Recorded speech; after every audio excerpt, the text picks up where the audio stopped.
హల్లెలూయా. దేవునికి స్తోత్రం, దేవునికి మహిమయు కలుగునుగాక.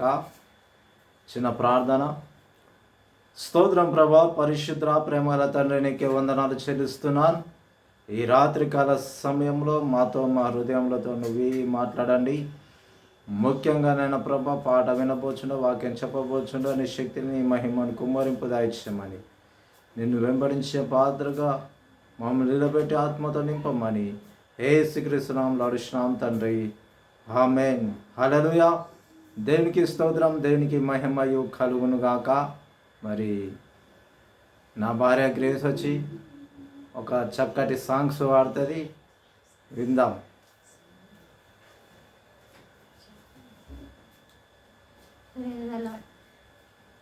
స్థిరపరచువాడము, బలపరచువాడము, పడిపోయిన చోటే నిలబెట్టువాడము, ఘనపరచువాడము, హెచ్చించువాడము, మా పక్షము నిలిచి జయమిచ్చువాడము.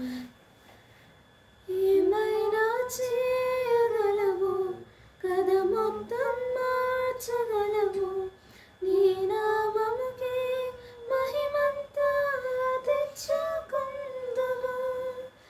ఏమైనా చేయగలవు కదా, మొత్తం మార్చగలవు, నీ నామముకే మహిమంతా తెచ్చుకుందుము.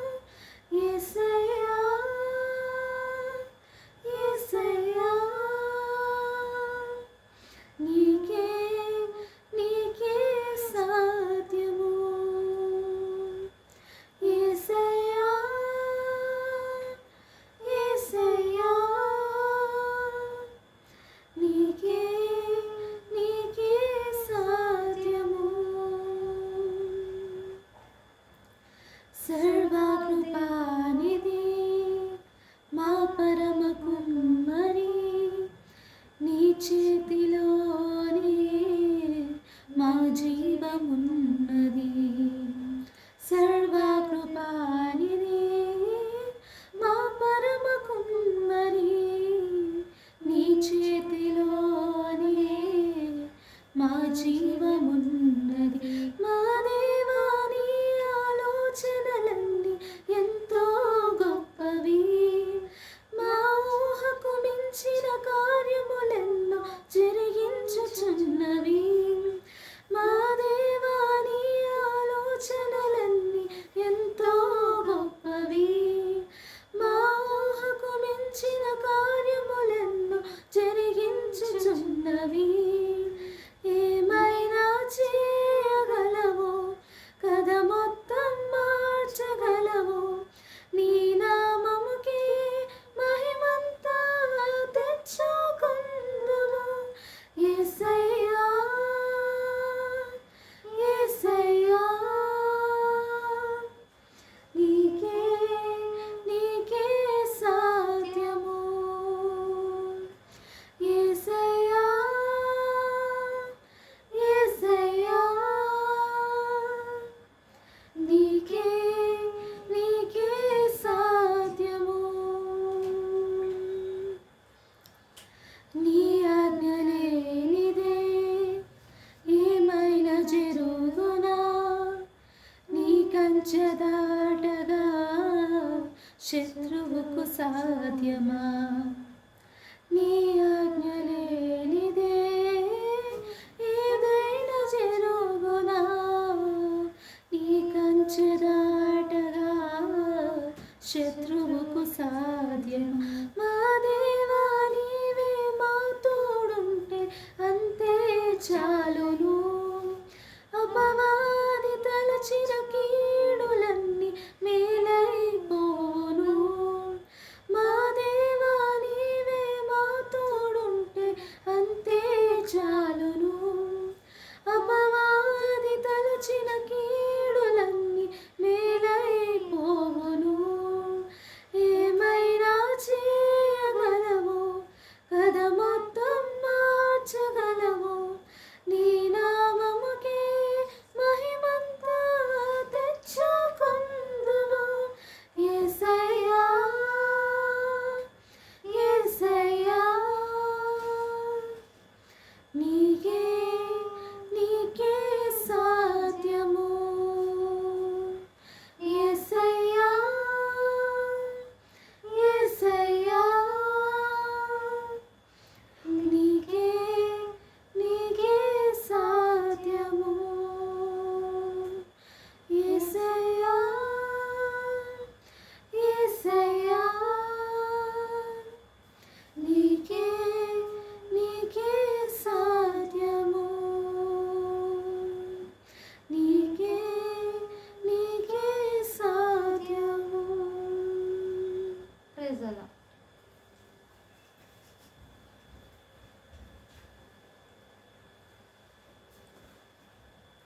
హల్లెలూయా.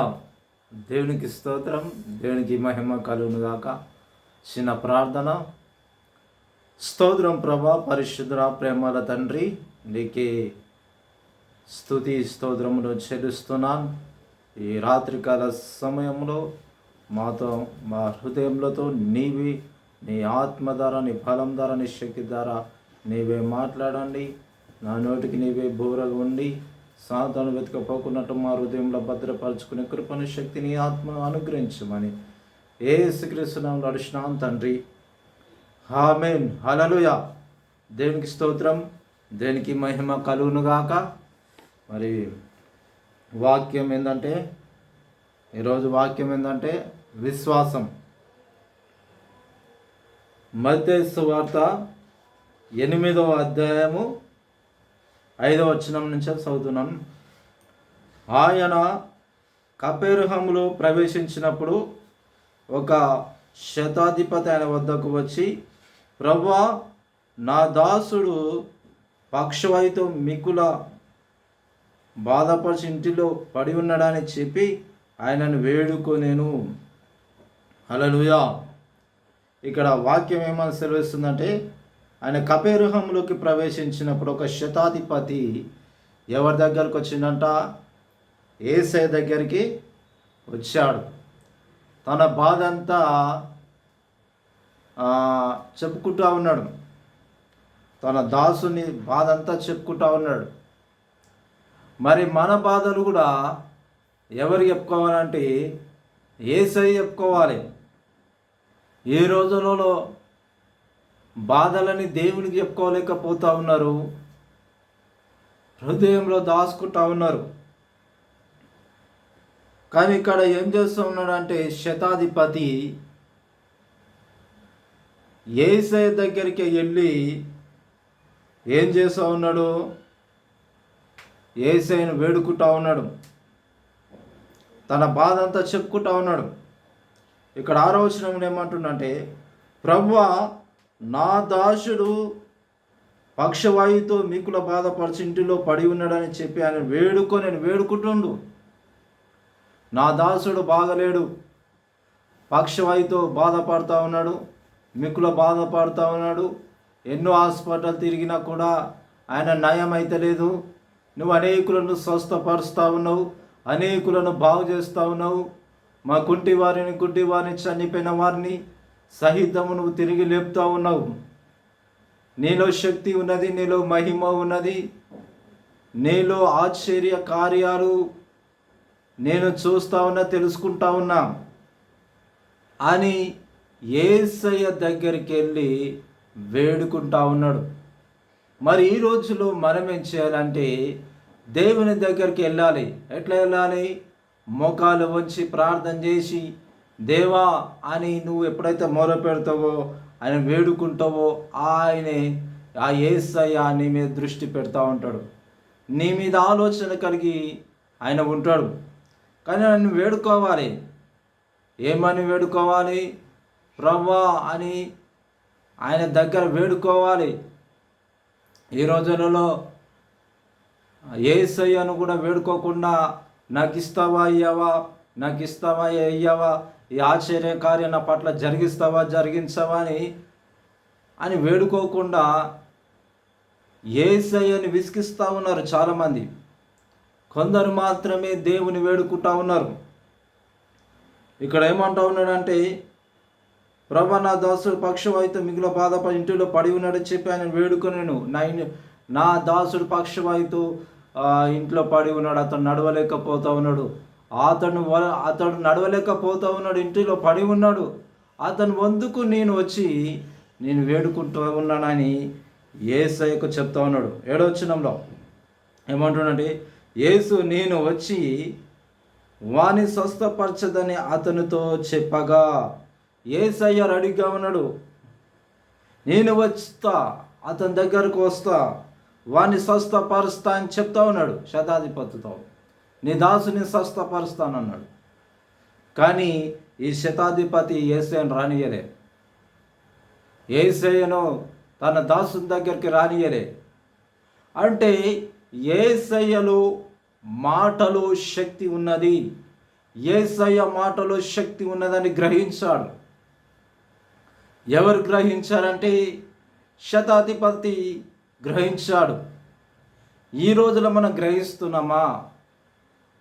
ఆయన మాటలో శక్తి ఉన్నది, ఆయన మాటలో మహిమ ఉన్నది, ఆయన మాటలలో దైవికమైన శక్తి ఉన్నది. మనం గ్రహిస్తున్నామా?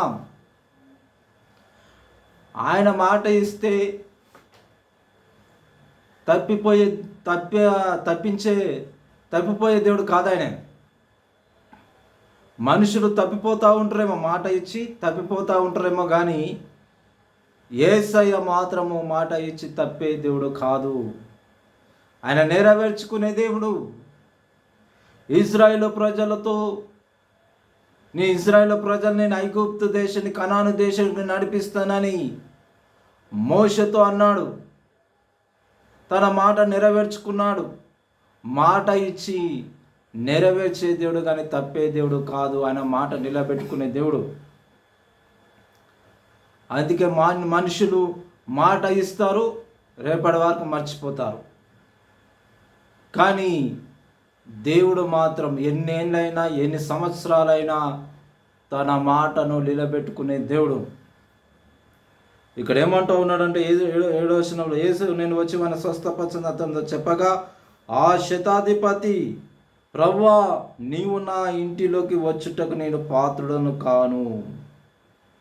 ఆ శతాధిపతి అంటున్నాడు, ఒక రాజు. ఆయన శతాధిపతి ఒక రాజు. అయితే ప్రభువా నువ్వు నా ఇంటిలోకి వచ్చుటకు నేను పాత్రుడను కానంటున్నాడు. నా ఇంటిలోకి వచ్చుటకు నేనే పాత్రుడను అంటే ఆ ఏరియాకు మాత్రం శతాధిపతి. ఒకరిని రమ్మంటే పువ్వును, ఒకరిని రమ్మంటే వచ్చినని వాక్యం సెలవిస్తూ ఉంటుంది శతాధిపతి విషయంలో. కానీ యేసయ్య నేను వచ్చి వాడిని స్వస్థపరచనంటే యేసయ్యను రానియకుండా నీవు మాట మాత్రం సెలవు, నా దాసుడు ఖచ్చితంగా స్వస్థపరుస్తాడని ఒక విశ్వాసంతో ఉన్నాడు. ఈరోజు మనం విశ్వాసంతో ఉంటున్నామా? ఏదైనా బలహీనత వస్తే ఇది అవుతుందో కాదో, ఇది అవుతుందో కాదో, ఈ రోగం పోతుందో పోదో, ఈ బలహీనతలు పోతే పోవో అని ఆలోచన చేస్తూ ఉంటారు. కానీ ఆలోచన చేస్తారు కానీ ఖచ్చితంగా ఈ బలహీనత నేను విడుదల పొంది ఉన్నాను, ఈ యొక్క ప్రాబ్లం నుంచి నేను బయట పడతాను, నా దేవుడు నా పక్షంలో ఉండగా నాకు విరోధి ఎవడు అని నువ్వు యేసయ్య మీద విశ్వాసం కలిగి జీవిస్తున్నావా? ఈ శతాధిపతి ఒక అన్యుడు. ఇతడు యేసయ్య మీద, ఆయన మాట మీద ఆలోచన కలిగి జీవించాడు. ఈ రోజు క్రైస్తవులు కూడా ఏం చేస్తున్నారంటే ఇది అవుతుందో కాదో, ఇది అవుతుందో కాదో, ఇది అవుతుందో కాదో, ఈ కార్యాలు జరుగుతాయో జరగవో అని డబల్ డైలాగులు కొడుతూ ఉంటారు కొంతమంది. డబల్ ఆలోచనలు ఉంటాయి కొంతమందికి. ఈ వీటిల నుంచి మనం విడుదల పొందాలి. సాతానుడు ఏం చేస్తాడంటే మనకు ఒక తలంపు పుట్టిస్తూ ఉంటాడు, ఒక ఆలోచన పుట్టిస్తూ ఉంటాడు. ఏ ఆలోచన పుట్టిస్తాడు? యేసయ్య నీ దగ్గర ఎందుకున్నాడు? యేసయ్య నీ పక్షంలో ఎందుకున్నాడు?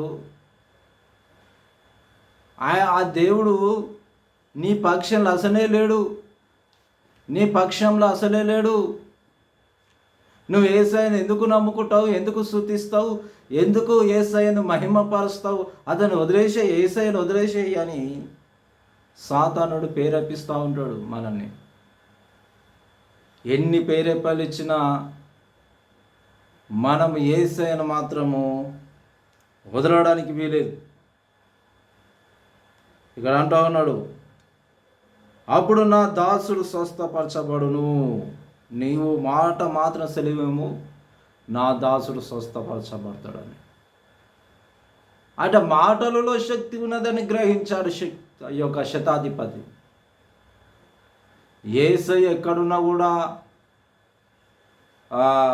ఇక్కడున్న ఏరియాలున్నా ఎక్కడున్నా కూడా ఆయన మాటలో శక్తి ఉన్నది.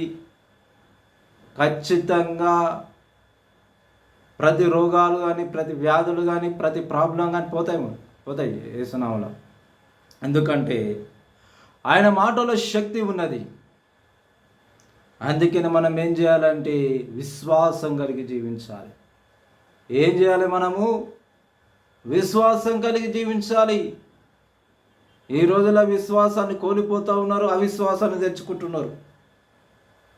ఏ రోజుల విశ్వాసాన్ని కోల్పోతూ ఉన్నారు. దేవుడు ఏం చేస్తున్నాడు అంటే నువ్వు విశ్వాసం కలిగి జీవించు అని దేవుడు చెప్తే, సాతానుడేమో అవిశ్వాసంలోకి తీసుకెళ్తూ ఉంటాడు. కొన్నిసార్లు ఎన్ని ఉపవాసాలున్నా, ఎన్నిసార్లు చర్చికి పోయినా, ఎన్నిసార్లు దేవుని స్తుతించినా, ఎన్నిసార్లు దేవుని మహిమపరిచినా అవిశ్వాసంలోనికి తీసుకెళ్తూ ఉంటాడు సాతానుడు. అది మన పొరపాటు కాదు, కానీ సాతాను తీసుకొచ్చే ఒక తలంపు. ఎప్పుడైతే మనము ఆ యొక్క అపవాదికి మనం చోటిస్తామో అప్పుడు అవిశ్వాసంలోనికి వెళ్ళిపోతాం. అవిశ్వాసంలోనికి వెళ్ళిపోతే అప్పుడు కార్యాలు జరిగాయి. అందుకనే దేవుడు ఏమన్నాడు? విశ్వాసము కలిగి జీవించమన్నాడు. విశ్వాసము కలిగి జీవించమన్నాడు. హల్లెలూయా. ఇక్కడ ఏమంటున్నా అంటే హల్లెలూయా, దేవునికి స్తోత్రం, దేనికి మహిమ కలుగునుగాక. 9వ వచనం, నేను కూడా అధికారంకు లోబడిన వాడను, నా చేతి కింద సైనికులు ఉన్నారు. శతాధిపతి అంటున్నారు. శతాధిపతి అంటా ఉన్నాడు యేసయ్యతోటి. నేను కూడా అధికారంకు లోబడిన వాడను, నా చేతి కింద సైనికులు ఉన్నారు. నేను ఒకనికి పొమ్మంటే పోను, ఒకని రమ్మంటే వచ్చును, నా దాసుని ఈ పనికి చేయమంటే చేయను అని ఉత్తరం ఇచ్చాను.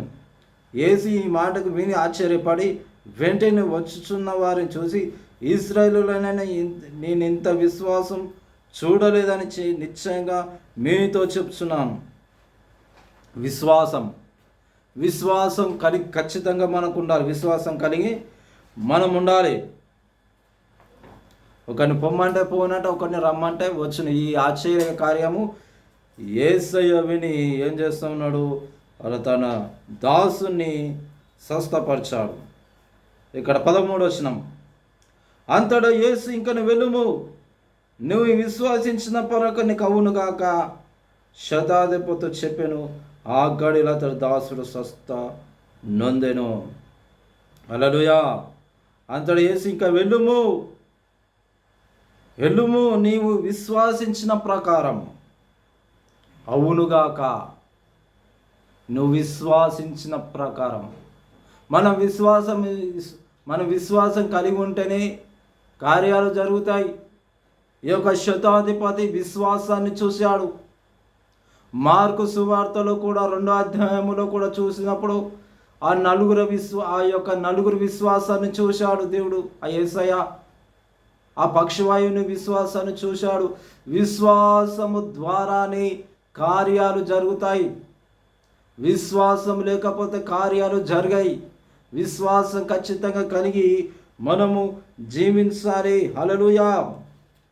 అందుకనే మనం విశ్వాసం కలిగి జీవించాలి. అందుకనే దేవుడు ఏం చెప్తున్నాడు? విశ్వాసం కలిగి జీవించమంటున్నాడు. చాలామంది విశ్వాసం లేకుండానే ఏం చేస్తున్నారంటే దేవునికి చోటు ఇవ్వకుండా అపవాదికి చోటిస్తూ ఉన్నారు.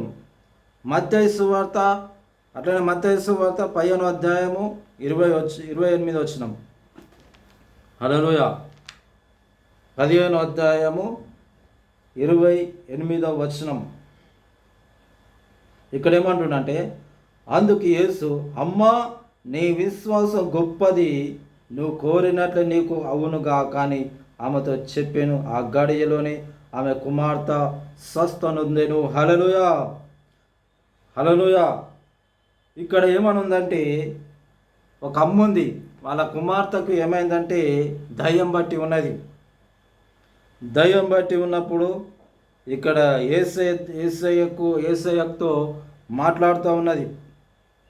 అందుకు యేసు, అమ్మ నీ విశ్వాసం గొప్పది.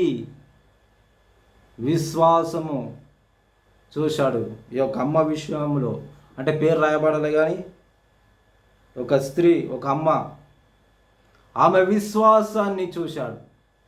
అమ్మ నీ విశ్వాసము గొప్పది అంటున్నాడు. మన విశ్వాసం గొప్పగా ఉన్నదా? మన విశ్వాసము గొప్పగా ఉన్నదా? అవిశ్వాసంలోకి వెళ్ళిపోతూ ఉన్నామా? ఒకసారి పరిశీలన చేసుకోవాలి. అవిశ్వాసంలోకి వెళ్ళకూడదు. అవిశ్వాసంకి వెళ్ళిపోతే కార్యాలు జరిగాయి. ఇక్కడ యేసయ్య అంటే అమ్మా నీ విశ్వాసము గొప్పది, మన విశ్వాసం గొప్పగా ఉండాలి. కిందికి పడిపోయినట్టు ఉండొద్దు. మన విశ్వాసం గొప్పగా ఉండాలి, గొప్పగా కనబడాలి యేసయ్యకి. యేసయ్య మనల్ని ఎందుకు చూస్తున్నాడంటే మనలో విశ్వాసం ఉన్నదా అవిశ్వాసం ఉన్నదా అని పరిశీలన చేస్తూ ఉన్నాడు. యేసయ్య మన హృదయాలు పరిశీలన చేసే దేవుడు, మన జీవితాలను పరిశీలన చేసే దేవుడు. అందుకని మనం ఏం చేయాలంటే మనం విశ్వాసం కలిగి జీవిస్తున్నామా అవిశ్వాసంలోనికి వెళ్ళిపోతున్నామా ఒకసారి పరిశీలన చేసుకోవాలి. హల్లెలూయా. నువ్వు కోరినట్లే నీకు అవునుగాక, నువ్వు కోరినట్లే నీకు అవునుగాక అంటున్నాడు అని ఆమెతో చెప్పిన ఆ గడిలోనే ఆమె కుమార్తె స్వస్థనొందెను. హల్లెలూయా, హల్లెలూయా. అంటే కుమార్తెకు బాగలేదు, ఆమె కుమార్తెకు దయ్యం బట్టి ఉన్నది. దయ్యం పడితే ఆమె తల్లి వాళ్ళ అమ్మ ఏం చేస్తున్నట్టే విశ్వాసం కలిగి జీవించింది. యేసయ్య మీద విశ్వాసం కలిగి జీవించింది. ఏ రోజుల్లో ఇంట్లోకే విశ్వాసం లేదు, ఇంట్లోకే విశ్వాసం లేదు, అవిశ్వాసంలోకి వెళ్ళిపోతూ ఉన్నారు. కొంతమంది హల్లెలూయా, కొంతమంది ఇంట్లో ఎవ్వరు బాగాలేదనుకో, బాగాలేకపోతే వాళ్ళ కుటుంబం ఉంటుంది కదా, వాళ్ళ కుటుంబస్తులైన విశ్వాసం కలిగి ఉండాలి. యేసయ్య మీద విశ్వాసం ఉంచాలి. బాగాలేని వాళ్ళు ఉంటారు కొంతమంది, వాళ్ళ తరపున కుటుంబమైన యేసయ్య మీద విశ్వాసం కలిగి ఉండాలి. ఆ యొక్క కుటుంబం కానీ, తల్లి కానీ, తండ్రి కానీ, అన్నలు కానీ, ఇంకెవరైనా ఉండవచ్చు కుటుంబ సభ్యులు, వాళ్ళు విశ్వాసం కలిగి దేని మీద విశ్వాసం పెడితే వాళ్ళ ద్వారా కూడా కార్యాలు జరుగుతాయి. ఇక్కడ వాళ్ళ కూతురు బాగలేదు, వాళ్ళ కుమార్తె బాగలేదు, దయ్యం బట్టి ఉన్నది. ఆమె దయ్యంతో బాధపడుతూ ఉన్నది. కానీ వాళ్ళ తల్లి ఏం చేస్తున్నది? విశ్వాసంతో ఉన్నది. అందుకని మనం ఏం చేయాలి? విశ్వాసం కలిగి జీవించాం. హల్లెలూయా, హల్లెలూయా. ఇంకొక బైబిల్లో ఒక ఆయన చంద్రరోగితోటి బాధపడుతూ ఉంటాడు. ఎన్ని హాస్పిటళ్ళు తిరిగినా కూడా రోగం పోదు. ఒక తండ్రి, ఇక్కడేనేమో తల్లి అని ఉంది, ఇక్కడ తల్లి విశ్వాసాన్ని చూస్తున్నాం. ఇంకో దగ్గర తండ్రి విశ్వాసాన్ని చూస్తాం. ఆ తండ్రి ఎన్నోసార్లు చంద్రరోగి, ఎన్ని హాస్పిటళ్ళు తిరిగినా, ఎన్ని విధాలు తిరిగినా కూడా స్వస్థత అయితలేదు, బాగుపడతలేరు ఆ యొక్క కుమారుడు. ఆ కుమారుడు బాగుపడకపోతే శిష్యుల దగ్గర శిష్యుల వల్ల కూడా కాకపోతే ఆఖరికి యేసయ్య దగ్గర తీసుకొని వచ్చాడు. యేసయ్య దగ్గర తీసుకొస్తే ఆ తండ్రి విశ్వాసాన్ని చూశాడు.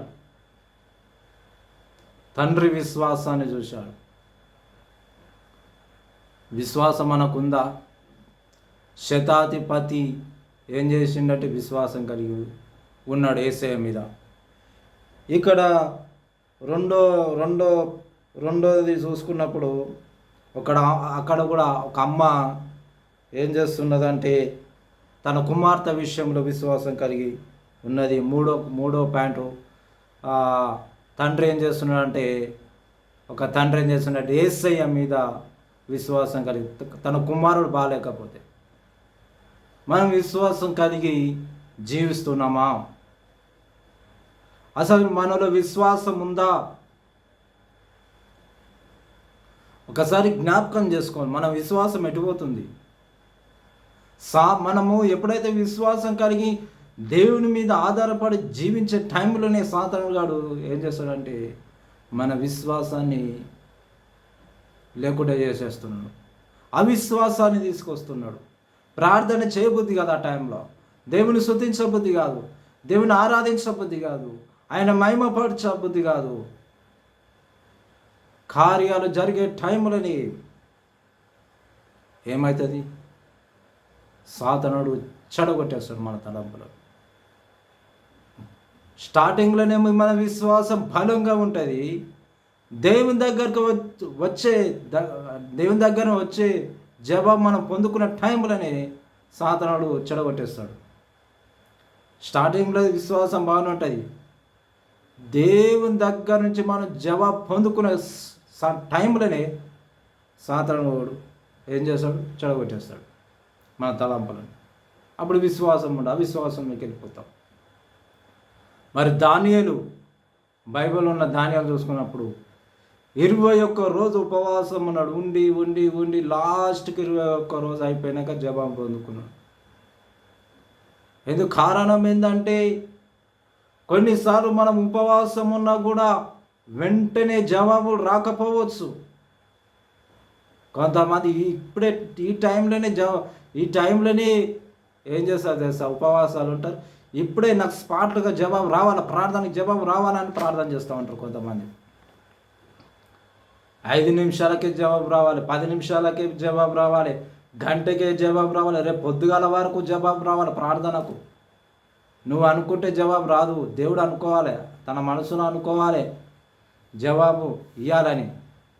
నీ తలంపులు వేరు, ఆయన తలంపులు వేరు అని బైబిల్లో ఉంది. మీ తలంపులు నా తలంపులు వేరే అన్నాడు దేవుడు.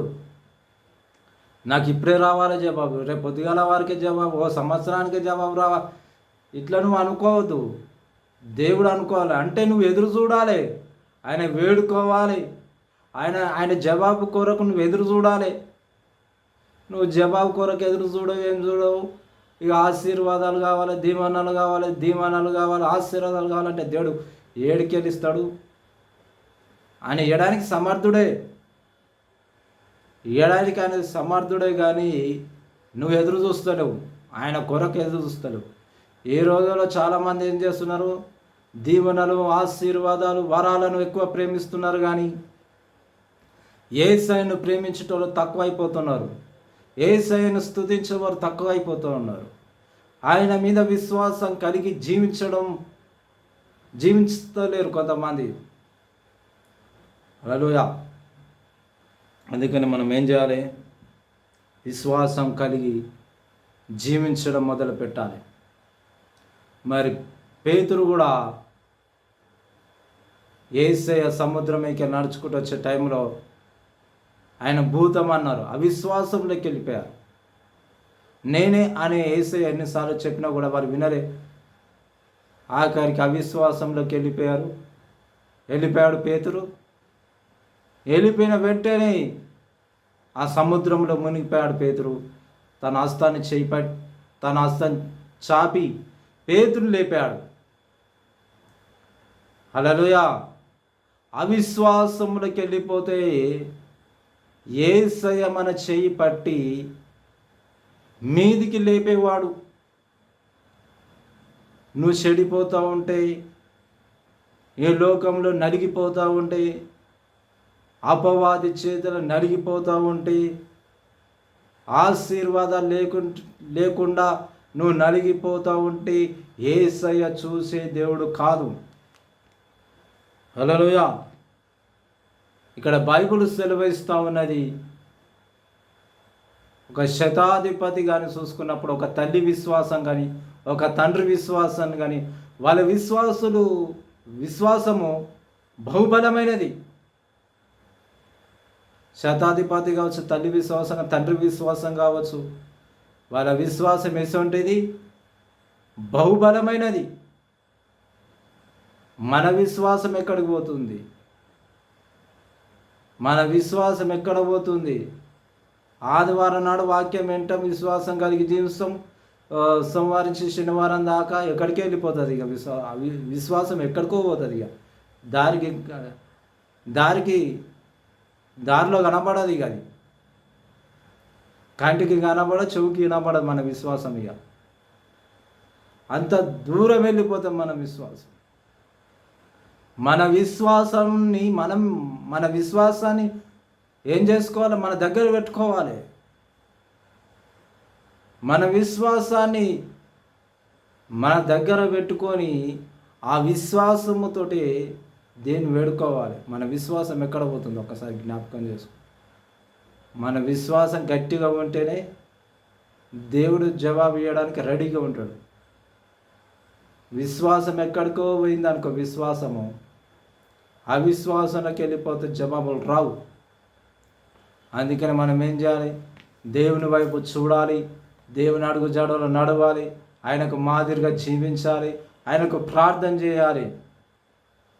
దేవా, నాలో అవిశ్వాసం వస్తుంది ప్రభా, నాలో విశ్వాసము కావాలా ప్రభా, నాలో పరిశుద్ధత కావాలా ప్రభా, నీ మహిమ కావాలని దేవుని వేడుకున్నప్పుడు ఖచ్చితంగా ఆ యేసయ్య నీలో విశ్వాసాన్ని నింపే దేవుడు. అవిశ్వాసంలోనికి తీసుకుపోయే దేవుడు కాదు, సాతాను తీసుకుపోతాడేమో అవిశ్వాసంలో, కానీ విశ్వాసముతో నిన్ను ముందుకు నడిపించే దేవుడు. అందుకని మనం ఏం చేయాలి? ఆయన అడుగు జాడలో నడవాలి. మనం ఏం చేయాలంటే విశ్వాసంలో నుంచి తొలగిపోకూడదు, అవిశ్వాసంలోకి వెళ్ళకూడదు. కార్యాలు జరగకపోవడం కారణం ఏంటంటే అవిశ్వాసం. నీలో విశ్వాసం ఉంటే ఖచ్చితంగా జవాబు పొందుకుంటావు. నీలో విశ్వాసం ఉంటే దేవుని క్రియలను చూడగలుగుతావు. దేవుని ప్రసన్నత, తన వెలుగుని, యేసయ్య వెలుగుని నువ్వు చూడగలుగుతావు. తన మహిమను నువ్వు చూడగలుగుతావు. ఈ రోజుల దర్శనాలు కళలు కనబడకపోవడం కారణమేంది? అవిశ్వాసం. అందుకని విశ్వాసం కలిగి ముందుకు నడువు, ఆయన అడుగుజాడలు నడువు, ఆయనకు మాదిరిగా జీవించు. శతాధిపతి విశ్వాసంలాగా ఉండాలి, ఒక తల్లి విశ్వాసంలాగా ఉండాలి, ఒక తండ్రి విశ్వాసంలాగా ఉండాలి. విశ్వాసంలాగా ఉంటే మన విశ్వాసాన్ని కూడా డెవలప్ చేసుకోవాలి. ముందు ఆ విశ్వాసాన్ని ఎట్లా చేసుకోవాలి? పరిశీలన చేసుకోవాలి. అప్పుడు గొప్ప కార్యాలు మన పట్ల జరుగుతాయి. ఆయనకు మాదిరిగా జీవిద్దాం, ఆయన అడుగు జాడలో నడదాం, ఆయనను స్తుతిద్దాం, ఆయన గణపడదాం, ఆయన యొక్క ఆలోచన ప్రకారం మనం నడదాం. ఈ వాక్యం సారంగా నడదాం. ఈ వాక్యము దేవుడు దీవించును కాక. చిన్న ప్రార్థన. స్తోత్రం ప్రభా, మహిమగల తండ్రి, నీకు వందనాలు. వాక్యం సారంగా నడిచే కృపను మాకు దయచండి. మళ్ళీ విశ్వాసం నింపి, విశ్వాసం ఒకవేళ తొలగిపోయినా మేము విశ్వాసం నింపి, పరిశుద్ధత నింపి గొప్ప కార్యాలు జరిగించమని యేసుక్రీస్తు నామములో అడుగుచున్నాము తండ్రి. ఆమెన్. హల్లెలూయా. దేవునికి స్తోత్రం, దేవునికి మహిమ కలుగును గాక. ఆమెన్.